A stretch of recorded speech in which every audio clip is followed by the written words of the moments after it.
Hi friends, ಇವತ್ತು ನಾನು ಒಂದು ಚಕ್ಲಿ ಮಾಡೋದು ತೋರಿಸ್ತಾ ಇದ್ದೀನಿ. ತುಂಬ ಬೇಗನೆ ಮಾಡುವಂಥ ಚಕ್ಲಿ. ಇನ್ಸ್ಟೆಂಟಾಗಿ ನಮಗೆ ಚಕ್ಲಿ ಮಾಡಬೇಕು ಅಥವಾ ತಿನ್ನಬೇಕು ಅಂತ ಅಂದ್ಕೊಂಡಾಗ ಆರಾಮಾಗಿ ಒಂದು ಅರ್ಧ ಗಂಟೆ ಒಳಗಡೆ ನಾವು ಎಷ್ಟು ಬೇಕಾದರೂ ಚಕ್ಲಿ ಮಾಡ್ಕೊಬೋದು. ಹೇಗೆ ಮಾಡೋದು ಅಂತ ನೋಡೋಣ. ಮೊದಲು ನಾನು 2 ಕಪ್ ಅಕ್ಕಿ ಹಿಟ್ಟು ತೊಗೊತಾ ಇದ್ದೀನಿ. ಅಕ್ಕಿ ಹಿಟ್ಟನ್ನು ಅರ್ಧ ಭಾಗದಷ್ಟು ಕಡಲೆ ಹಿಟ್ಟು ತೊಗೊತಾ ಇದ್ದೀನಿ. ಅಂದರೆ 3/4 ಕಪ್ ಅಷ್ಟೇ ತೊಗೊತಾ ಇದ್ದೀನಿ. 2 ಕಪ್ ನಾವು ಅಕ್ಕಿ ಹಿಟ್ಟು ಹಾಕಿದರೆ 3/4 ಕಪ್ ಕಡಲೆ ಹಿಟ್ಟು, 1/4 ಕಪ್ ಅಷ್ಟೇ ಮೈದಾ ಹಿಟ್ಟನ್ನು ತೊಗೊತಾ ಇದ್ದೀನಿ. ಮೈದಾ ಹಿಟ್ಟು ಜಾಸ್ತಿ ಹಾಕ್ತಾಯಿಲ್ಲ. ಅದು ನೀಟಾಗಿ ಚಕ್ಲಿ ಬರಲಿಕ್ಕಷ್ಟೇ ಮೈದಾ ಹಿಟ್ಟನ್ನ ಯೂಸ್ ಮಾಡ್ತಾಯಿದ್ದೀನಿ ನಾನು.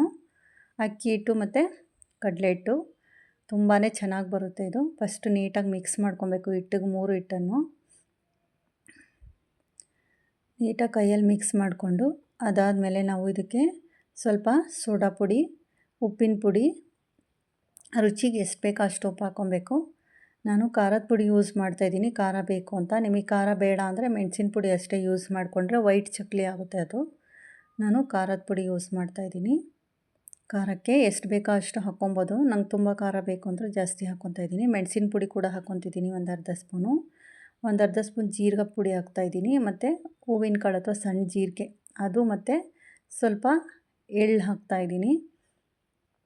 ಇದು ಜೀರಿಗೆ ಪುಡಿ ಸ್ವಲ್ಪ, ಮತ್ತು 1 ಸ್ಪೂನ್ ಆಯಿಲು. ಇದಿಷ್ಟು ಹಾಕಿಬಿಟ್ಟು ನೀಟಾಗಿ ಚಪಾತಿ ಹಿಟ್ಟು ಕಲಿಸ್ತೀವಲ್ಲ ಅದೇ ರೀತಿ ಕಲಿಸ್ಬೇಕು.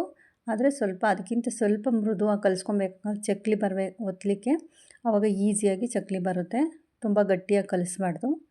ನೀಟಾಗಿ ಫಸ್ಟ್ ಎಲ್ಲದನ್ನು ಮಿಕ್ಸ್ ಮಾಡಿಕೊಂಡು ಸ್ವಲ್ಪನೇ ನೀರು ಹಾಕ್ಕೊಂಡು ನಾವು ಚಕ್ಲಿನ ನೀಟಾಗಿ ಫುಲ್ಲು ಕಲಿಸ್ಕೊಬೇಕಾಗುತ್ತೆ. ಇಲ್ಲಾಂದರೆ ಚಕ್ಲಿ ಕಟ್ಟಾಗುತ್ತೆ ಒತ್ತುವಾಗ. ಸೊ ಅದಕ್ಕೆ ನೀಟಾಗಿ ಅದು ಹಿಟ್ಟನ್ನು ನೀಟಾಗಿ ಕಲಿಸ್ಕೊಬೇಕು. ಈ ರೀತಿ ಸ್ವಲ್ಪನೇ ನೀರು ಹಾಕ್ಕೊಂಡು ನಾದ್ಕೊಂಡು ಕಲಿಸಿದ್ರೆ ಅದು ನೀಟಾಗಿ ಈ ರೀತಿ ಆರಾಮ್ಸೆ ಬರುತ್ತೆ. ಇದಕ್ಕೆ ಆಯಿಲ್ ಹಚ್ಬಿಟ್ಟು ಇಟ್ಕೊಂಡ್ರೆ ನಮಗೆ ಚಕ್ಲಿ ಹಿಟ್ಟು ರೆಡಿ ಆಗುತ್ತೆ. ಈಗ ಚಕ್ಲಿ ಮಾಡೋದ್ರೊಳಗಡೆ ಒಂದು ಸ್ವಲ್ಪ ಆಯಿಲ್ ಹಚ್ಕೊಬೇಕು. ಆವಾಗ ಅದು ಅಂಟೋದಿಲ್ಲ ಹಿಟ್ಟು ಅದರೊಳಗಡೆ.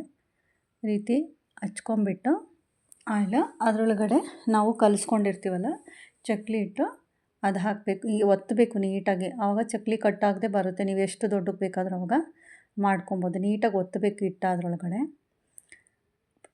ನೋಡಿ, ಇವಾಗ ಚಕ್ಲಿ ಮಾಡ್ತೀನಿ. ನೀವು ಎಷ್ಟು ದೊಡ್ಡಕ್ಕೆ ಬೇಕಾದರೂ ಮಾಡ್ಕೊಬೋದು, ಎಷ್ಟು ಚಿಕ್ಕದಾಗಿ ಚಕ್ಲಿ ಬೇಕಾದರೂ ನೀವು ಮಾಡ್ಕೊಬೋದು. ಹಬ್ಬಕ್ಕೆ ಸ್ವಲ್ಪ ದೊಡ್ಡದಾಗಿ ಮಾಡ್ತಾರಲ್ಲ ಆ ರೀತಿ ಕೂಡ ಎಲ್ಲೂ ಚಕ್ಲಿ ಕಟ್ಟಾಗೋದಿಲ್ಲ ನಮಗೆ. ತುಂಬ ಅಂದರೆ ತುಂಬ ನೀಟಾಗಿ ಬರುತ್ತೆ. ಮತ್ತು ತೆಗೆದು ಎಣ್ಣೆಲಿ ಹಾಕ್ಲಿಕ್ಕೆ ಕೂಡ ನಿಮಗೆ ಈಸಿಯಾಗೆ ಬರುತ್ತೆ. ನೋಡಿ, ಸರಿಸ್ತಾ ಇದ್ದೀನಿ, ಎಲ್ಲೂ ಅಂಟ್ಕೊತಾ ಇಲ್ಲ, ಎಲ್ಲೂ ಅದು ಕಟ್ಟಾಗ್ತಾ ಇಲ್ಲ.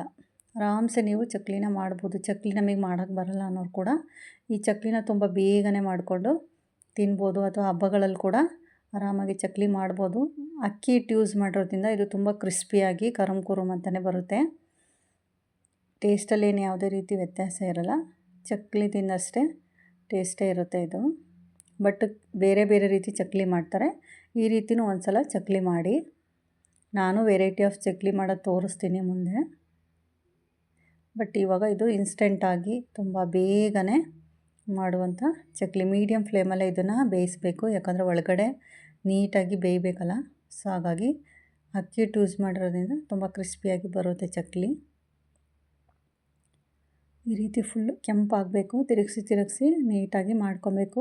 ತುಂಬ ಹೈ ಫ್ಲೇಮಲ್ಲೂ ಮಾಡ್ಕೊಬಾರ್ದು ಚಕ್ಲಿನ, ಒಳಗಡೆ ಕಚ ಅಂತ ಇರುತ್ತೆ. ಸೊ ಹಾಗಾಗಿ ಮೀಡಿಯಮ್ ಫ್ಲೇಮಲ್ಲಿ ನಿಧಾನಕ್ಕೇ ಚಕ್ಲಿಗಳನ್ನ ನಾವು ಬೇಯಿಸ್ಕೊಂಡ್ರೆ ನಮಗೆ ಚಕ್ಲಿ ರೆಡಿ ಆಯಿತು. ನಿಮಗೇನಾದರೂ ಚಕ್ಲಿ ತಿನ್ನಬೇಕು ಅನ್ನಿಸ್ದಾಗ ಅಥವಾ ಅರ್ಜೆಂಟಾಗಿ ಮಾಡಬೇಕು ಅನ್ನಿಸ್ದಾಗ ಈ ಚಕ್ಲಿನ ಒಂದು ಸಲ ಟ್ರೈ ಮಾಡಿ. ತುಂಬ ಅಂದರೆ ತುಂಬಾ ಚೆನ್ನಾಗಿರುತ್ತೆ.